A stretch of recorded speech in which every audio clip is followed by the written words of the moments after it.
Hello and welcome to the On the Couch podcast, the podcast that gives you the view from the therapist chair.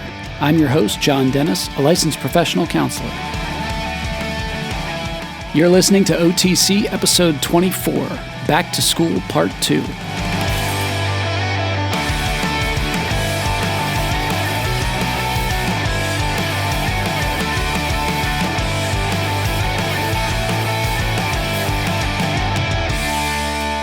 Hello out there to all the OTC listeners. Welcome back. It's good to be with you all again, as always.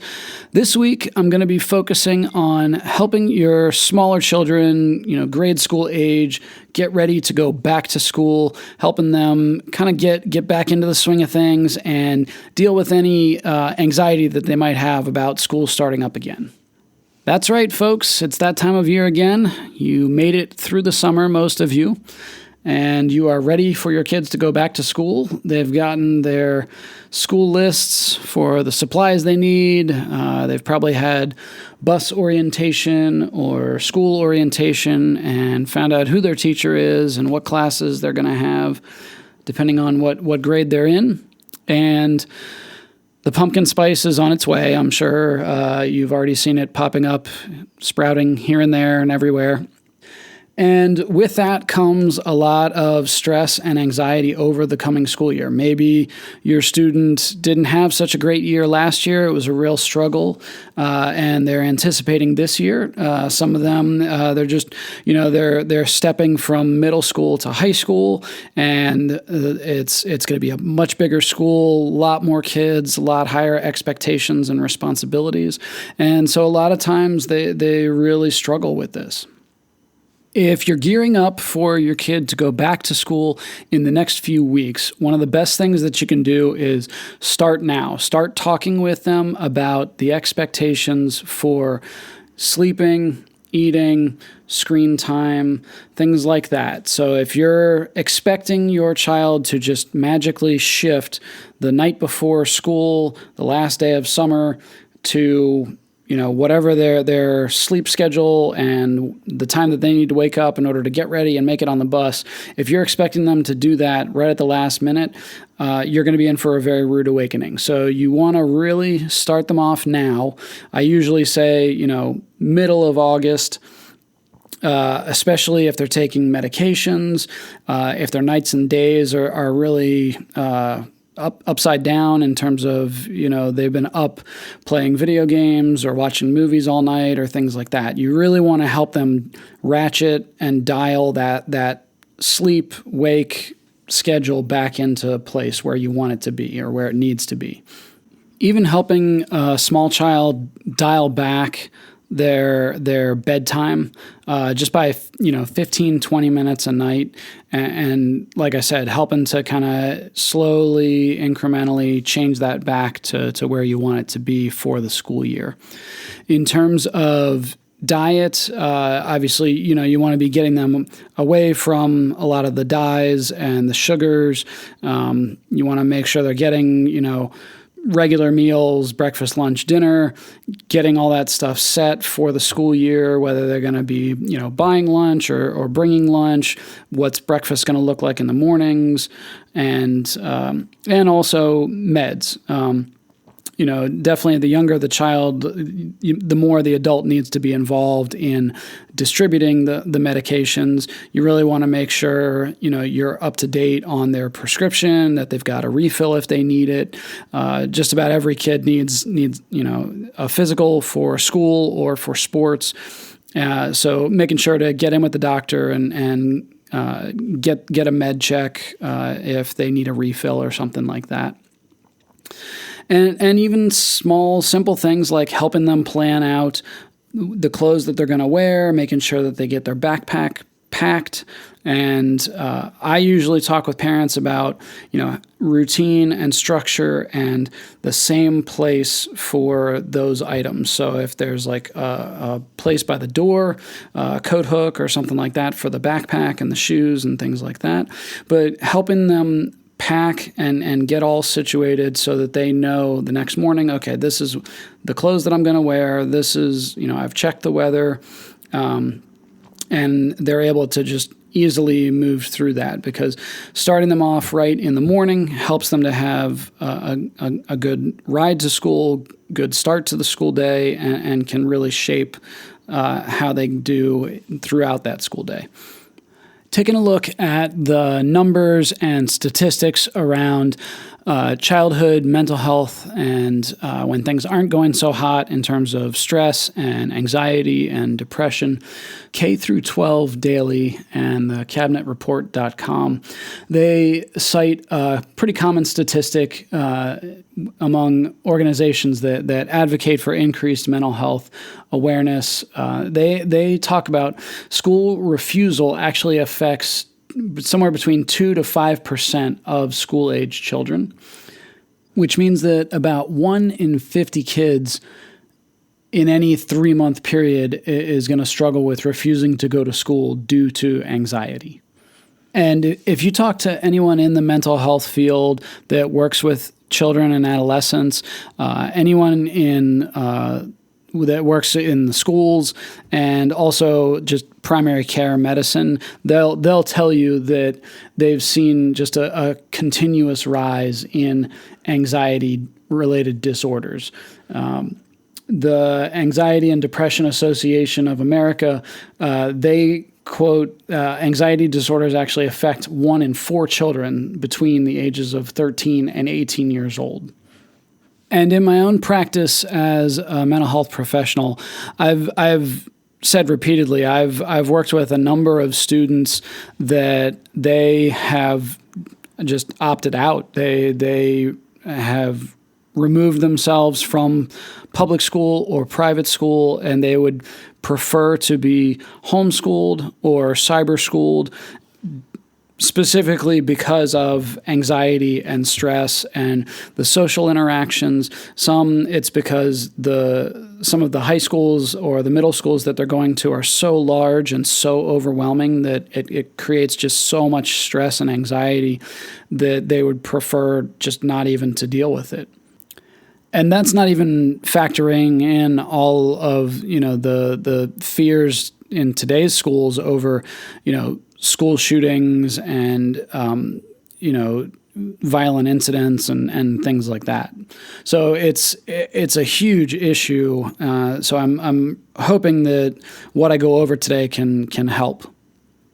To briefly give a little bit of diagnostic background on the anxiety disorders, a lot of what kids will struggle with are in the range of separation anxiety disorder, which that's where they're having inappropriate and excessive fear or anxiety about separating from caregivers, from those to whom the individual is attached.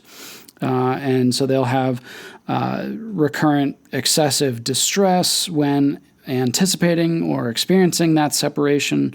They'll have persistent and excessive worry about losing major attachment figures. So something bad is going to happen to them. They're going to die. I just know it. They can have persistent and excessive worry about experiencing a negative event, getting lost, being kidnapped, having a break-in in the house or things like that. And persistent reluctance or refusal to go out, go away from home, go to school, things like that. The child may struggle with selective mutism, which is a diagnosis in which there is consistent failure to speak in specific social situations, which there's an expectation for speaking. So at school, despite speaking in other situations, can interfere with educational or occupational or social communication. And typically this goes on beyond a month, 1 month. The failure to speak, it's not because of lack of knowledge or comfort due to language barrier or things like that. A lot of times you'll see that one connected in popular media to trauma, where some major negative event has happened, and after that they just don't talk. Another one a lot of students struggle with is social anxiety disorder. So this is a marked fear or anxiety about one or more social situations in which the individual is possibly going to be scrutinized by others. So that could be because of getting off the bus and walking through the halls. That could be because of having to give a book report. That could be due to a number of things. And the individual fears that they are going to act in a way or show anxiety symptoms that are going to be negatively evaluated. So other people are going to be able to tell that I'm anxious, and that's going to make it even worse. Or I'm afraid I'm going to do something stupid or embarrassing, like trip in the cafeteria and fall in front of everybody. And those social situations almost always provoke that fear or anxiety, and then they're either avoided or they're endured with significant stress and intense fear or anxiety. And then we also have panic disorder, which this is where you get panic attacks, which I think a lot of people are familiar with, but it's recurrent, unexpected panic attacks, an abrupt surge of intense fear or intense discomfort that reaches a peak within minutes, and during which time you have 4 or more of the following. So, palpitations, pounding heart or accelerated heart rate, sweating, trembling or shaking, that sensation of shortness of breath or being smothered or feeling of choking, chest pain or discomfort, nausea or abdominal distress, feeling dizzy, unsteady, lightheaded, or faint, feeling chills or heat sensations, paresthesia, which is the numbness or tingling sensation, that derealization or depersonalization, so that is sort of like not feeling fully attached to my body, to my person, fear of losing control or going crazy, quote unquote, or the fear of dying. So you have to have 4 or more of those for that to be a panic attack. And then probably the most common, which is generalized anxiety disorder. So this is just excessive anxiety and worry occurring more days than not for at least 6 months about a number of events or activities such as school performance, social interactions, and the individual finds it difficult to control the worry. The anxiety and worry are associated with 3 or more of the following 6 symptoms. So that can be restlessness or feeling keyed up or on edge. That could be being easily fatigued, difficulty concentrating or mind going blank. It can be irritability, muscle tension, or sleep disturbance. And these symptoms cause clinically significant distress or impairment in social situations, academic situations, things like that. So as I mentioned earlier, the more you can help your child start the day off right, the better, with the structure and the routine, and that can really start them off with emotional regulation and confidence and ability to reassure themselves. Particularly with anxiety disorders, what's happening is the person is becoming triggered, and essentially part of their brain goes offline. So Dan Siegel refers to this as flipping your lid, and basically you're not thinking with all of your brain. You're using your reptilian, your midbrain, because it's perceiving a threat, and it goes into that fight or flight kind of response, where it's actually more than just fight or flight. Most people freeze, and that doesn't just come back online like a light switch. It actually, once it's triggered at 95 beats per minute and above, it can take up to 35, 40 minutes for it to come back online. But that is if you, as the adult, as the parent or caregiver, are helping to do that. So things not to do are, the yelling, the screaming, the forcing by, physical force or might, and really adding a lot of pressure and negative emotion to the situation. Now, I understand as a parent and as a therapist that there are times where, hey, we've got to get out the door. You're holding up my ability to get to work on time, and I can't have that. I get that a lot of people, they don't like to be late themselves, or they don't like to feel rushed. But again, the more you can really help your child regulate themselves and their stress, the easier that transition to get them on the bus or get them to school can be. If you have a student that they're really, really struggling with school refusal, they're avoiding, they're refusing to go to school, you really want to reach out to the school administration and come up with a plan that may be working with the school counselor, the school psychologist, that may be working with an outside mental health professional, and coming up with a plan to incrementally step them back up to where they need to be in terms of attending school.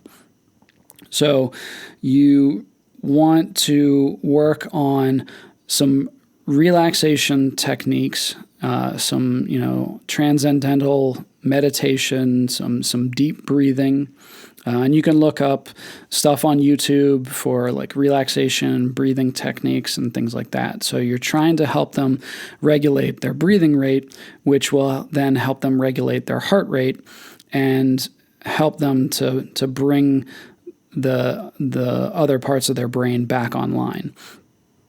You want to focus on what's called exposure response prevention. So you're trying to incrementally, little by little, build up to whatever the event is. So let's say you have a child where they are just absolutely terrified of, giving a book report in school, and they want absolutely nothing to do with speaking in front of people. So depending on the person and how severe the anxiety is, you may have to create really small baby steps, or you may have to you may be able to take larger chunks at a time. So a really small baby step might even just be, let's think about going to school. I want you to picture it, visualize it. We're going to wake up in the morning, we're going to get breakfast, get dressed, get on the bus. So we're going to visualize stepping up each step and sitting down on the seat on the bus. That may be a really small step, whereas somebody else may be able to handle, okay, we're going to visualize you giving the speech to your entire class. I want you to picture every kid in the class and where they sit. But you really want to slowly, incrementally step them up to, okay, we're going to give the book report in class. And a lot of times this can be really frustrating for parents because it typically does not go as fast as you would like it to go. And a lot of times when we ourselves don't struggle with this type of anxiety, we simplify it and we put a lot of pressure on it of like, well, just don't think about it. Don't think about it that way. And it's really not that simple. And the more you try to force it, usually that actually just pours gasoline on the fire. It usually makes it so much worse. So if you'll back off and sort of come alongside them more with, hey, I know this is really tough for you, and I'm here. I love you. I care about you, and I'm going to walk with you through this. We can get through this. Why don't we try this? And if in my mental health practice, when I'm working with parents and kids, I explain to them, if you try to force them to do it, and get really angry at them, they're going to shut down, and you're not going to be speaking to their entire brain. You're only going to be speaking to that reptilian part of their brain, and they're dealing with just fight, flight, freeze, get away from whatever the stressor is. So that's where the avoidance starts to come in. You're listening to OTC Episode 24, Back to School Part 2. We'll be right back after a quick word from our sponsor.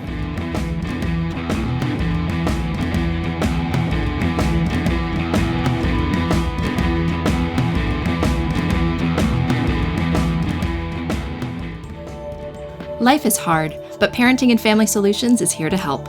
Our board-certified counselors are easy to talk to and offer a safe, encouraging environment to help you with your unique needs. We specialize in helping clients of all ages deal with depression, anxiety, marriage issues, screen addiction, and ADHD, just to name a few. We now have daytime and evening appointments available in Harrisburg and Lancaster and accept most major insurance plans. Visit our website to learn more at www.parentfamilysolutions.com or give us a call at 717-602-5560. Let us help you build a stronger family and a healthier you.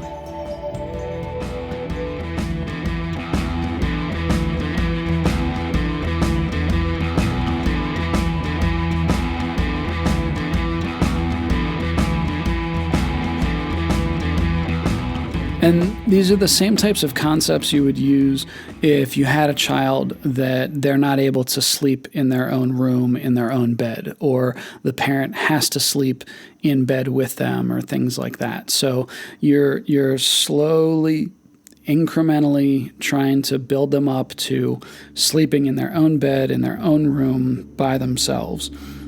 So again, you just want to, whatever that trigger is, whatever the stressor is, if that's them riding on the bus by themselves, if that's them giving a presentation in class, if that is them eating in the cafeteria, or like we said, them sleeping in their own bed, or things like that, you can come up with a plan and sort of systematically break it down. One of the things they talk about doing is creating what's called a hierarchy of distress. So what it is it's just a fancy term for a list of triggering events. So let's say you have an adult that they have anxiety over enclosed spaces or claustrophobia.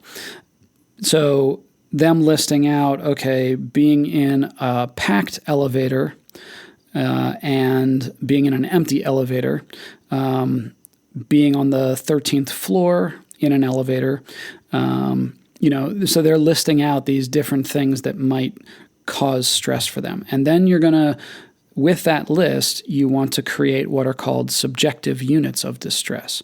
So you're going to rate each thing on that list. I usually say 1 to 10 for how much stress does it produce. So going back to our adult with claustrophobia, an empty elevator may only cause a 5, whereas a crowded, packed elevator, standing room only, and we're like, packed in like sardines, maybe that's like a 10 out of 10.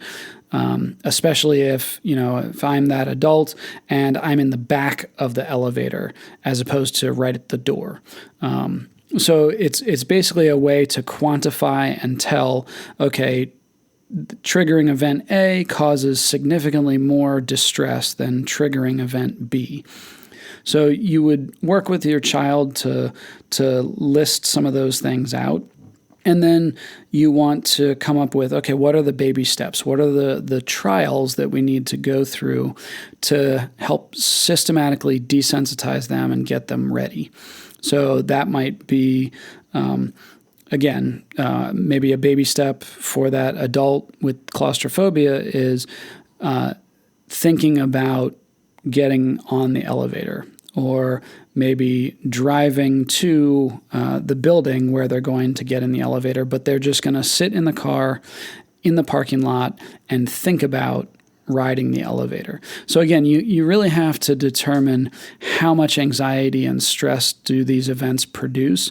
Some people are able to take larger baby steps where they wouldn't need to, okay, let's talk about and think about getting in the elevator. They would just, okay, let's go to the elevator. And you really want to go at their pace. Trying to force them to go faster than they're comfortable, it's only going to make it worse, and it's going to make it harder and harder for them to work on getting over those stressors. One of the other tools that can be really helpful is to have your child write down their thoughts, their emotions about whatever these stressors are. With smaller children, that may be having them draw a picture to represent how does that feel, that anger or that feeling scared. If you were to draw a picture of what that looked like, draw that for me, and you can, give them paper and pens, markers, crayons, colored pencils, whatever they want to use to try to come up with a representation for what that feels like.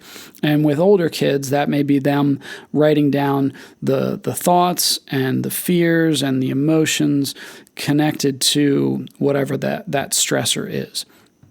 And a lot of times I will have people take that and then especially with the older kids, starting to really combat each of those negative things that they wrote down, each of the negative thoughts or negative emotions, and how do we think about this in some other ways. And this is what we call thought stopping and thought reframing or cognitive reframing. So you're trying to teach the child how to reframe some of those negative thoughts in positive ways. And you want them to take a very active role in that. You don't want to just do it for them. And I'll usually then have them go back to that list, and the negative ones that they wrote down, I'll have them write down like a percentage for how strongly they believe that negative thought to be true. And then when they write the positive ones, I'll do the same thing, the percentage that they believe that thought to be true. And usually what I find on the first go-around is the negative thoughts usually have the much higher percentages. Usually people believe those much, much more than they do the positive ones. The positive ones a lot of times at the beginning feel kind of forced and fake, and they don't really believe them all that much. But the more that you practice this, the better it gets. So then a lot of times I'll also have a person make a list of stress producers and stress relievers. And I want to take a look at what are their positive coping skills. What are things that they do to help relieve stress? And sometimes we're adding in some relaxation techniques like deep breathing, like that could be the square breathing. They may be adding in things like doing a little bit of guided meditation or visualization, especially if a person struggles with panic disorder and panic attacks. You want them to learn what's called descriptive relaxation. So that's a very specific type of relaxation technique it builds off of the deep breathing and diaphragmatic breathing, and then starts to go into describing something in great detail so that it grounds them to what they call the five senses. And it's very difficult for their brain to focus on both the panic attack and describing an object in great detail at the same time. It kind of competes for brain space so that it gets them more focused on what's outside of them as opposed to what's inside of them. One of the things I always try to stress for the teens and young adults that I work with, and adults also, with regard to anxiety, anything that you move away from, anything that you avoid, it's going to get larger. It's going to get bigger and harder to go back and face whatever that thing is. Once you start avoiding, it just gets easier and easier to avoid and harder to face whatever that stressor or fear is. Anything that you move towards eventually gets smaller. Initially, the anxiety will spike, but the more that you engage and face it with the exposure response prevention type of treatment, it will get smaller and smaller and smaller. Now, it may never fully go away. You think of public speaking or things like that. There may always be a level of stress and fear over some of that, but it may not be at a level that's, we would consider clinical anxiety.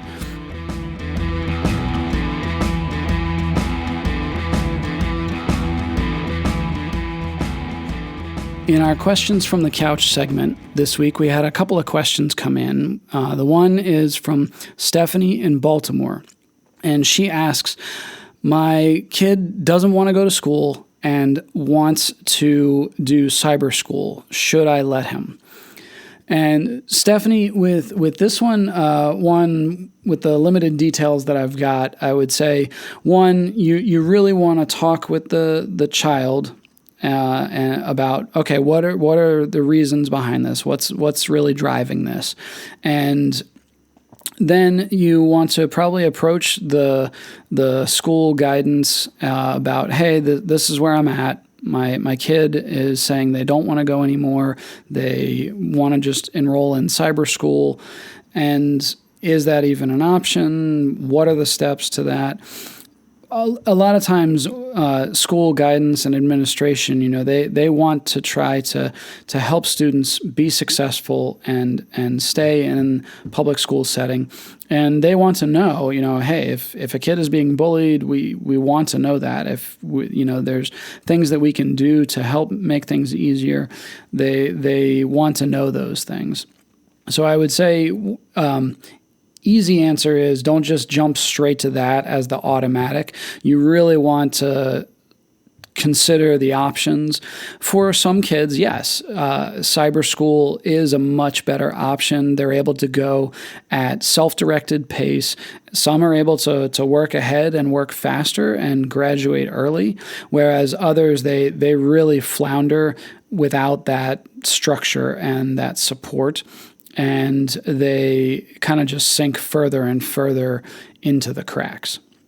So I would say talking with your kid and talking with the school about what's going on, what's driving this, and what are the options. A second question that we got comes from Josh in Malvern, PA, and he writes, what do I do about my 12-year-old and his morning routine? He puts up a huge fight getting out of bed, and then he'll get right on the screens, and I have a lot of trouble getting him off the screens and into the car to get him to school. So, Josh, what I would say to do is talk with him about what is your expectation of the morning routine. How do you envision that going? The amount of time, what time does he need to wake up? What time does he need to eat breakfast by? And, all the different things to get out the door on time. And then have him talk about what are his expectations. And you guys can write these down separately from each other. Maybe the way he envisions it is he should be able to just wake up when the alarm goes off or wake up without an alarm and then play video games until breakfast is ready and then play video games and then leave right away to go to school. So one, you want to look at that and you want to look at areas that you can compromise and negotiate. Okay, look, if you're able to, do this, and this, if you want to play, video games in the morning, that's up to you. But if this, and this isn't happening, you're not getting dressed on your own, you're not brushing your teeth, you're not eating, then no video games. Some of the other things that you can do are to, you may have to get a little bit creative with, look, if you can get all of this done by X amount of time, however much time you save, let's say, I don't know, the goal is to be ready to go by 7:30, but he's able to be ready to go by 7:25, then that's, 5 extra minutes of gaming that he gets to do either in the morning or you can tack that on in the afternoon, things like that. Now, you want to be careful not to make a system that's so complex that you're not even able to keep up with it. Whatever you're going to try to put in place, you really want to make it simple and consistent, but able to be remembered and something that he buys into. Thank you to our listeners for sending in questions, and that about wraps up this episode. So thanks again for checking in.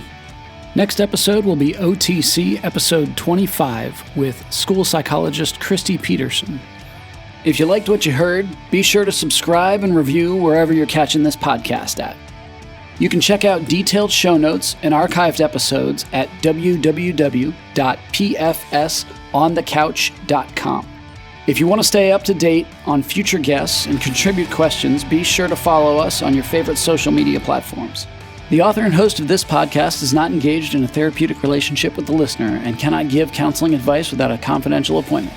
Listeners should be sure to consult with a licensed therapist in their area or seek emergency medical attention if they are experiencing psychological difficulty. A special thanks to the band The Topsy-Turvies for the show theme song. Their song, Like a Living Dead, can be found at topsyturvies.bandcamp.com. The bump interview track was the song 1973 by Bruno E. The author and host of this podcast is John Dennis. Special thanks to editor and show producer Trevor Groff.